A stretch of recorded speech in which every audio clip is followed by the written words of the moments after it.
आज की इस वीडियो में हम पढ़ने जा रहे हैं रॉबर्ट फ्रॉस्ट की पोएम फायर एंड आइस।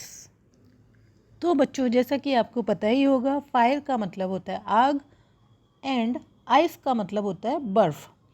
तो इस पोएम में फायर एंड आइस में पोएट इस आइडिया को एक्सप्रेस करना चाहता है कि वर्ल्ड को, मतलब दुनिया को, अगर नष्ट होना होगा, डिस्ट्रक्ट होना होगा, तो दो तरह से दुनिया नष्ट हो सकती है, या तो आग के द्वारा, फायर के द्वारा, या फिर आइस के द्वारा। तो इस पोएम में हम पोएट के इसी व्यू का, इस ओपिनियन के बारे में उनके विचार जानेंगे कि पोइट क्या कहना चाहता है इस वर्ल्ड के, दुनिया के डिस्ट्रक्शन के बारे में, कि दुनिया कैसे ख़त्म होगी और पोइट क्या चाहता है कि दुनिया कैसे ख़त्म हो। Okay, so let's start reading the poem. Some say the world will end in fire. Some say, some means कुछ लोग, से मीन्स कहना। तो कुछ लोग क्या कहते हैं, the world will end in fire, कि दुनिया जब भी ख़त्म होगी, जब भी दुनिया का एंड होगा, तो वो फायर की वजह से होगा, आग की वजह से होगा। सम से इन आइस, कुछ दूसरे लोगों का यह कहना है कि जब दुनिया ख़त्म होगी तो वो आइस की वजह से होगी, बर्फ़ ही ऐसी चीज़ होगी जिसकी वजह से दुनिया का टोटल सर्वनाश मीन्स डिस्ट्रक्शन हो जाएगा। From what I have tasted of desire, I hold with those who favor fire। तो यहाँ पर बच्चों, पोएट रॉबर्ट फ्रॉस्ट ने फायर एंड आइस को सिंबल्स के रूप में प्रेजेंट किया है। तो जो फायर है ना, फायर किस चीज़ का सिंबल, किसको बताती है? तो फायर बताती है किसको? डिज़ायर को। डिज़ायर मतलब हमारी इच्छाएं हैं, हमारी नेवर एंडिंग, हमारी इच्छाएं कभी ख़त्म ही नहीं होती हैं। तो फायर किसको रिप्रेजेंट करती है? हमारे डिज़ायर्स को। एंगर, एंगर मतलब क्रोध। ग्रीड को, ग्रीड मतलब लालच। मीन्स जो फायर है वो किस किस को रिप्रेजेंट करती है? फायर रिप्रेजेंट करती है एंगर को, डिजायर्स को एंड ग्रीड को। इसी तरह से जो आइस है, आइस को पोइट किसका रिप्रेजेंटेशन करके पोइट ने यूज़ किया है? आइस को किया है हेट्रेड, नफ़रत, नफ़रत और इंटॉलरेंस। इंटॉलरेंस का मतलब होता है असहिष्णुता, जो हम एक दूसरे को, आज की दुनिया में आप देखते होंगे कोई किसी की बात को सहन ही नहीं कर पाता है, तो उसको क्या बोलते हैं? इंटॉलरेंस।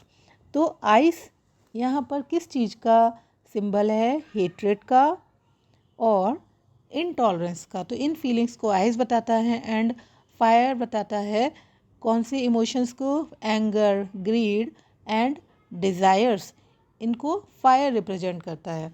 तो अब नेक्स्ट टू लाइन्स हैं जो from what I have tested of desire. Poet ये कहना चाहता है कि वो उन लोगों के साथ है।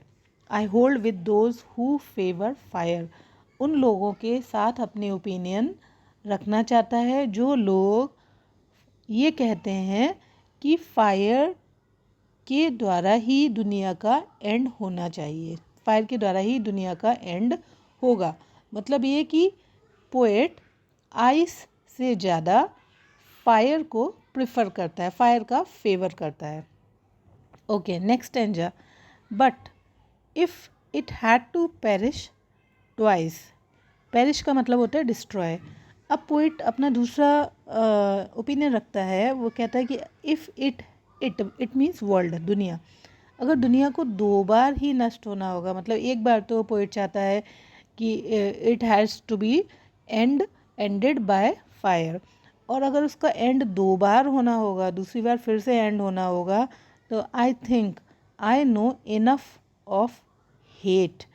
तो उसका मानना ये है कि हेट है, जो नफ़रत की भावना है, वो भी सफिशिएंट होती है।